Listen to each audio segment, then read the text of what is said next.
ආයිබෝවන් ප්‍රභාසිරියට ඔබ සැම සාදරයෙන් පිළිගන්නවා. ඉතින් අද අපි කතා කරන්නේ ගොඩක් දෙනෙක් අතර තියෙන නමුත් කතා නොකරන මාතෘකාවක් ගැන. ඒ තමයි වැජිනිස්මස්. සිංහලෙන් අපි ඒකට කියනවා කලවා බන්ධනය කියලා.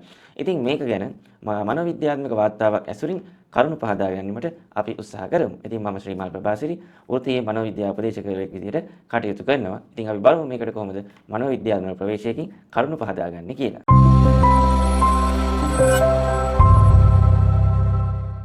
මොකද්ද මේ වැජිනිස්මස් කියන්නේ? අපි ඒක ගැන ඉස්සෙල්ලා පහදාගමු. යෝනිමාර්ගයේ තියෙන මාංශ පේශි ස්වයංක්‍රීයව තදවීමක් සිද්ධ වෙනවා. මේ තදවීම සම්පූර්ණයෙන් පාලනය කරන්න බෑ. මේක ට්‍රැම්පෝන් එකක්, ලිංගික සෙල්ලම් බඩුවක්, ඇඟිල්ලක්, ශිෂ්ණයක් පවා යෝනියට ඇතුල් කරන්න උත්සාහ කරනකොට මේ සංකෝචනය ඇති වෙලා මේක පාලනයෙන් ගිලිහෙනවා. එතකොට මේක ඇතුල් කිරීමට නොහැකි වීම තත්ත්වයකට පත් වෙනවා. ඉතින් මේක තමයි මේ වැජිනිස්මස් කියන එක. නැත්තම් කලවා බන්ධනය කියන එකෙන් සරලව තේරුම් කරගන්න පුළුවන් විදිහ.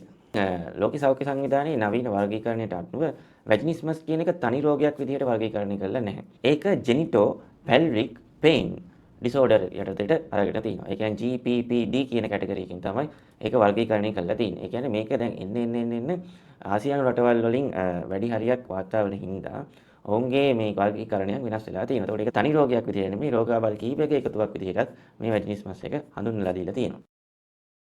එතකොට මේ වැජිනිස්මස් කියන එක හැදෙන්න බලපාන හේතු මොනවද කියලා අපි බැලුවොත් මේකට ප්‍රධාන හේතුවක් මේමයි කියලා සඳහන් කරලා නැහැ. ඒගොල්ලන්ගේ වර්ගීකරණය කියනවා මේකෙදි කායික සහ මානසික සාධකයන් කිහිපයක එකතුවකින් වැජිනිස්මස් රෝගාබාධය ඇති වෙන්න හැකියාව තියෙනවා කියලා. එතකොට මේකේ ප්‍රධාන කාරණාවක් තමයි දැන් ශාරීරිකව තියෙන බාධාවල් තියෙන්න පුළුවන්. හැබැයි මෙතන ලොකු බලපෑමක් එල්ල කරනවා වැජිනිස්මස් හැදෙන්න මානසික සාධක. ඉතින් අපි ඒක කොහොමද වළක්වගන්නේ කියලා අපි ඉස්සෙල්ලා කතා කරමු. වැජිනිස්මස් හැදෙන්න මූලිකව බලපාන ශාරීරික හේතුන් ගැන අපි චුට්ටක් කතා කරලා බලමු. මේකෙදි ප්‍රධාන වශයෙන් බලපාන සාධක කිහිපයක් තියෙනවා. පළවෙනි එක තමයි මුත්‍රා ආසාදන යූරින් ඉන්ෆෙක්ෂන් නිසා ඇතිවෙන වේදනාකාරී තත්ත්වයන් මත වැජිනිස්මස් නැත්නම් කලවා බඳන ඇතිවීමට හේතු සාධකයන් ඇති වෙනවා. ඒ වගේම යම්කිසි විදිහකට ලිංගික සම්ප්‍රේෂණ රෝග තුලින් ඒ ඇතිවෙන වේදනාකාරී තත්ත්වයන් මතත් වැජිනිස්මස් ඇති වෙන්න හේතු සාධකයන් බලපානවා. අනිත් එක තමයි නිදන්ගත ගර්භාෂය පටක රෝගයන් ඇති වී තියෙනවා. එයත් හේතු වෙනවා වැජිනිස්මස් ඇතිවීම සඳහා. අනික් කාරණාව තමයි යෝනි ප්‍රදේශයේ ඇති වෙලා තියෙන කලින් කරපු සැත්කම් වගේ දේවල්. එතකොට ගර්භාෂයේ කරපු සැත්කම් වගේ දේවලුත් දරු ප්‍රසූතියන් වලට ලක්වීමෙන් පස්සේ ඇති වෙන වේදනාකාරී තත්ත්වයන් මතත් වැජිනිස්මස් තත්ත්වයන් ඇති වෙන්න පුළුවන්. විශේෂයෙන් කාරණාවක් කියන්න දැන් ওই දරු ප්‍රසූතියෙන් පස්සේ ඇති වෙන තුවාලකාර තත්ත්වයන් මත ගොඩක් අයට මේ වැජිනිස්මස් තත්ත්වයන් ඇති වෙනවා. හැබැයි දැන් ගොඩක් මහත්තුරුන්ගෙන් එන චෝදනාවක් තමයි ළමයා බිහි කරයන් පස්සේ යම් කාලයක් ගිහිල්ලා එයාලා ලිංගිකව එකතු වෙන්න හදනකොට ඒක ප්‍රතික්ෂේප වෙලා යනවා කියලා ගොඩක් තැන්වලදී නෝනා මහත්තුරුන්ගේ. ඉතින් ඒකට ප්‍රධානම හේතුවක් තමයි දැන් මේ මහත්තුරු දැනගන්න ඕන. ඒ වගේ තත්ත්වයන් වලදී ඒ සිසේරියන් වගේ සැත්කම් කරලා තියෙනවා නම් ඒ වගේ තත්ත්වයන් වලදී ඇතිවෙච්ච අධික වේදනා තත්ත්වයන් මත සහ මේ ලරු ප්‍රසූතියට වෙච්ච කරපු සැත්කම් වලින් ඇතිවෙච්ච තුවාලකාරී තත්ත්වයන් මත ඔවුන්ට මානසිකව ඒක බලපෑමක් ඇති වෙලා ඒ තත්ත්වයන් වලදී ඒ වේදනාකාරී තත්ත්වයන් ආයි ඇති වෙයි කියන බිය මත ඔවුන් ලිංගිකව එකතු වෙන්න උත්සාහ නොකරනවා වෙන්න පුළුවන්. ඉතින් ඒක නිසා ඒක තේරුම් ගන්න මහත්තුරුගේ ක්‍රියාකාරීත්වයන් වලට આવොත් හොඳයි කියන එක තමයි අපි යෝජනා කරන්නේ. දැන් අපි බලමු වැදගත්ම කාරණාව. ඒ තමයි වැජිනිස්මස් හැදෙන්න බලපාන මානසික හේතු මොනවද කියලා. ඇත්තටම ඉතින් මානසික හේතු කිව්වම මේකේ ප්‍රධාන වශයෙන්ම බලපාන්නේ ඒ පුද්ගලයාගේ තියෙන බය. ඒ කියන්නේ මේක වැජිනිස්මස් තත්ත්වයේදී එයාලා හිතනවා සෙක්ෂුවලි එකතු වෙනකොට මට වේදනාකාරී තත්ත්වයක් ඇති වෙන්න පුළුවන් කියලා ඒ විශ්වාසය සිත තුළ තියෙනවා. ඉතින් ඒකෙන් ක්ෂණිකව බයක් ඇති වෙනවා ඒ තත්ත්වයන් උඩ. ඉතින් එතකොට අර කලවා බන්ධනය කියන තත්ත්වයට ගොඩක් කාන්තාවන් මුහුණ දෙනවා. දැන් මේ බය ඇතිවීම කියන එක නිකන් චක්‍රයක් වගේ යන්නේ. දැන් උදාහරණයකට හිතුවොත් ඉස්සෙල්ලාම ඔන්න ලිංගිකව එකතු වෙන්න හදනකොට බයක් ඇති වෙනවා. එතකොට බයක් ඇති වුනහම ඒ ලිංගික ප්‍රදේශයේ තියෙන කොටසයන් තදවීමකට ලක් වෙනවා.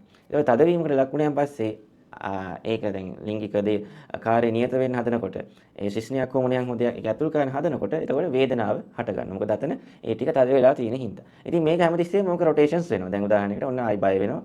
ඊට පස්සේ ඒක තද වෙනවා. ඊට පස්සේ වේදනාවක් එනවා. ඊට පස්සේ වේදනාව වුණාන් පස්සේ ආයි බය වෙනවා. ඊට පස්සේ ආයි තද වෙනවා. ආයි වේදනාවක් එල්ලෙනවා. ඔන්න ඒ වගේ මේකේ චක්‍රයක් විදියට ක්‍රියාත්මක වෙනවා. ඉතින් මේක ක්‍රමක්‍රමයෙන් තමයි පාලනය කරගන්න අවශ්‍ය වෙන්නේ. ඉතින් ඒකට මනසේ බලපෑම ප්‍රධාන වශයෙන් තියෙනවා කියන එක ඔබලා පැහැදිලි කරගන්න ඕන. වැජිනිස්මස් හැදෙන්න මේ බලපාන අනික් මානසික සාධක කතා කරනකොට විශේෂයෙන් වැරදි ආගමික විශ්වාසයන් සහ සංස්කෘතික විශ්වාසයන් මේ සමග බද්ධ වෙලා තියෙනවා. ඉතින් මේකදී ප්‍රධාන වශයෙන් තියෙන්නේ ලිංගික අධ්‍යාපනයේ තියෙන මදිකම්.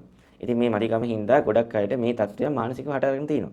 ඉතින් සමහර මව්වරු කියලා තියෙනවා දියණියන්ට මේ ඒ පැත්ත බලන්නවත් එපා. ඒ කියන්නේ සෙක්ෂුවල් පාර්ට් එක ගැන බලන්නවත් එපා. ආයෙක අල්ලන්න කියන්න යන්නත් එපා කියලා තමයි මුලින් දැනුවත් කරලා තියෙන්නේ. ඉතින් එතකොට ඒ කියන්නේ ඒ දියණියන් තුලින් පොඩි කාලේ ධම්ම අනියත බියක් ඇති වෙලා තියෙනවා මේ තත්වයන් උඩ. එතකොට ඒක නිසා ඔවුන්ට දැන් යම්කිසි කාලයක් යනවනේ අධ්‍යාපනික තත්වයන් මත ඔවා තේරුම් ගන්න. එතකොට නමුත් අර බිය කියන එක පොඩි කාලේ ඉඳන් ඇති වෙලා තියෙනවා. ඉතින් ඔන්න ওই තත්ත්වයක් ප්‍රධාන වශයෙන් බලපානවා මේ වැජිනිස්මස් නැත්තම් කලවා බන්ධනයේ ඇතිවීමට. අනික් මානසික සාධකයේ තමයි ගැප් ගැනීමට තියෙන බිය සහ ඒක බලපාලා තියෙනවා යම් යම් හේතු සාධකයන් උඩ. උදාහරණයකට කතා කරොත් පොඩි කාලේදී ඇතිවෙච්ච ළමයාට හෝ ඇතිවෙච්ච ලිංගික අතවරයක්. මේ අතවරයන් මත ඔහුට ඇතිවෙච්ච මානසික පීඩනකාරී තත්ත්වය. එතකොට මේ තත්ත්වයන් තුලින් බලපාපු අතීත අත්දැකීනොත් මේ වැජිනිස්මස් තත්ත්වයන් ඇතිවීමට ප්‍රධාන වශයෙන් බලපානවා. දැන් අපි කතා කරමු මේ කලවා බන්ධනය නැත්නම් වැජිනිස්මස් වලට තියෙන ප්‍රතිකාර මොනවා වගේද කියලා. එතකොට ඉස්සෙල්ලාම දැනගන්න ඕන කාරණාවනේ මේ ප්‍රතිකාර තුලින් සම්පූර්ණයෙන් වැජිනිස්මස් හොඳ කරන්න පුළුවන්ද කියලා. ඔව් ඇත්තටම පුළුවන්. දැන් වෛද්‍ය විද්‍යාවෙනුත් මනෝවිද්‍යාවෙනුත් හොයාගෙන තිනවා මේ වැජිනිස්මස් කියන එක සම්පූර්ණයෙන්ම හොඳ කරගන්න පුළුවන් තත්ත්වයක් කියලා.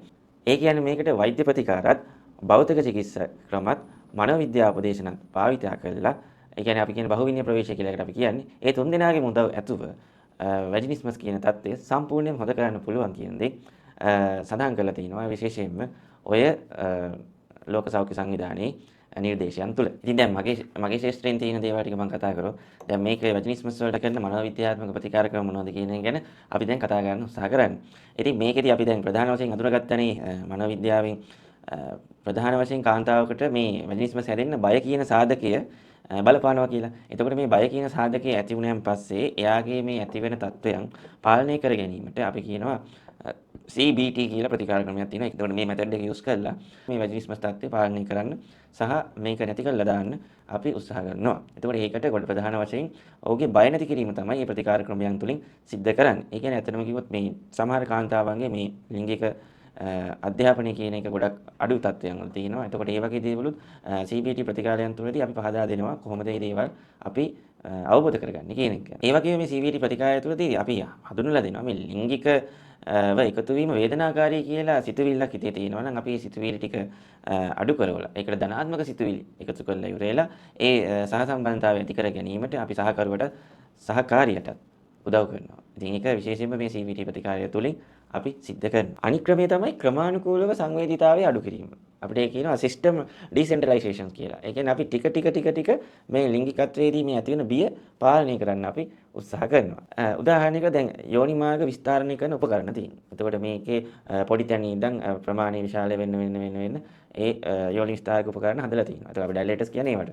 ඒකට මේ ඩයලේටර්ස් භාවිතා කරලා ඒ කාන්තාවටම අපි කියනවා මෙන්න මේ විදිහට ඒ උපකරණයන් ක්‍රමානුකූලව විශාලත්වය වැඩි කරගෙන යන්න කියලා. එතකොට ඒකෙන් ඒ කාන්තාවට ඒ ලිංගික ශිෂ්ණයන් හෝ මොණයන් හොද ඇතුළත් කිරීමේ ඇති වෙලා තියෙන බිය ක්‍රමානුකූලව අඩු කරන්න අපිට හැකියාව හම්බ වෙනවා. ඉතින් ඒකත් මේ මනෝවිද්‍යා ප්‍රදේශය තුළදී අපි ඒ වෙජිනිස්මස් තත්ත්වයන් තියෙන කාන්තාවන්ට පැහැදිලි කරලා දෙනවා. ඉතින් මේකේ සාර්ථකත්වය දැනට සමීක්ෂණ වලින් හොයාගෙන තියෙනවා 70%ත් 100%ත් අතර ප්‍රමාණයකට යන්න හැකියාව තියෙනවා කියලා. ඉතින් එතකොට මේකේ තියෙන මේ බිය කියන එක ක්‍රමක්‍රමයෙන් පාලනය වීම තුළම ඒ කාන්තාවට වෙජිනිස්මස් පරාජය කරගන්න හැකියාව හම්බ වෙනවා.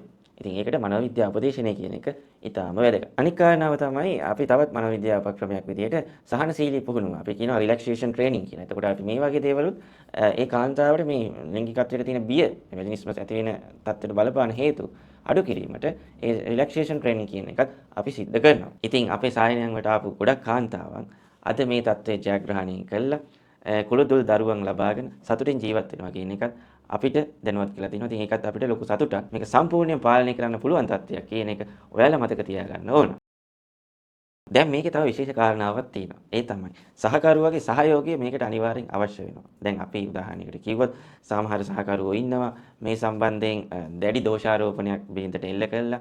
බිරිඳ මානසික වැල්ලා ඉන්නවා. ඉතින් එතකොට මේ තත්වයේදී මේ කලවා බන්ධනයේ තත්වයේ තියෙන තත්වයන් වල ස්වરૂපයක් ගොඩක් වෙලාවට සහකරුවන් දන්නෙත් නැහැ. ඉතින් ඒක විශේෂයෙන්ම අපි කියනවා ආවහම මනෝවිද්‍යා උපදේශනයේට සහකරුවවත් රැගෙන එන්න ඕන කියන එක. ඉතින් එතකොට සහකරුවට මේ දේවල් තේරුම් ගත්තයන් පස්සේ ඔවුන්ගේ සහසම්බන්ධතාවය පවත්වාගෙන යන්න හැකියාව හම්බ වෙනවා. ඒක අපි කියන්නේ අතට ඉවසීමෙන් මේ වැඩ කටයුත්ත කරන්න ඕන. ඉතින් අවසාන වශයෙන් කියන්න තියෙන්නේ වැජිනිස්මස් කියන එක සම්පූර්ණයෙන්ම සුව කරගන්න පුළුවන් තත්ත්වයක්. ඉතින් ඔයා තවත් ප්‍රමාද වෙවි ඉන්නේ නැතුව මේ සඳහා අවශ්‍ය කරන මානසික උපදේශනය ලබාගෙන ජීවිතයේ ජයගෙන ඉස්සරහට ඒ බලාපොරොත්තු වෙන විවාහ ජීවිතයේ දරුවන් ලබා ගන්නා තත්ත්වයටම යන්න හැකියාව තියෙන බව මතක තියාගන්න. ඉතින් ඔයාලට මේ වගේ දේවල් ගැන වැදගත්කමක් තියෙනවා නම් අනිවාර්යෙන් මේ හා සම්බන්ධ ප්‍රශ්න තියෙනවා නම් කමෙන්ට් සෙක්ෂන් එකේ මැසේජ් එකක් දාන්න. එහෙම නැත්නම් පුද්ගලිකව මැසේජ් එකක් වෙන්න අවශ්‍ය නම් ඒ සම්බන්ධව WhatsApp channel එකට මැසේජ් එකක් දාන්න. ඒ සම්බන්ධ උදව් කටයුතු සිදු කරලා දෙන්නම්. ඉතින් අපිට තවත් මේ වගේ වැදගත් වෙන වැඩසටහනක එකතුවකින්